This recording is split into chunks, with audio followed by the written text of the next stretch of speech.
আমি আমাদের চোখের পানি তাদের কোনো প্রয়োজন নাই, আমাদের মায়া কান্নার গাজাবাসীর কোনো প্রয়োজন নাই।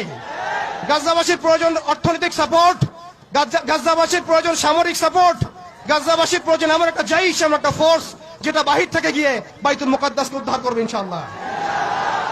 আর আপনারা ভবিষ্যৎবাণী শুনে রাখবেন, ইনশাআল্লাহু আযজা ওয়া জাল আল্লাহ রাব্বুল আলামিনের এই বান্দাদের মধ্যেই এমন একটা জাইশ, এমন একটা দল আল্লাহ পাক সৃষ্টি করে দিবেন ইনশাআল্লাহ। যেই দল, যেই জাইশকে পৃথিবীর কোন সেনাবাহিনী থামাতে পারবে না ইনশাআল্লাহ। শেষ পর্যন্ত তারা বাইতুল মুকাদ্দাস মুক্ত করেই ছাড়বে ইনশাআল্লাহ। শুধু সময়ের অপেক্ষা। তারা আমাদেরকে অপশন দিয়েছে, হয় আমাদের দাস হও না হলে মরো। শেষ কথা, তারা আমাদেরকে অপশন দিয়ে দিয়েছে, হয় আমরা তাদের দাসত্ব করব না হলে মরবো। আমরাও বলে দিচ্ছি, আমরা দাসত্ব করব না, আমরা হয় শহীদ হব অথবা স্বাধীনতা ছিনিয়ে নিয়ে আসবো ইনশাআল্লাহ। হয় আমরা শহীদ হব না হলে স্বাধীনতা ছিনিয়ে নিয়ে আসবো ইনশাআল্লাহ। আল্লাহ পাক আমাদের বাংলার তাওহীদের জনতাকে কবুল করেন, আমিন।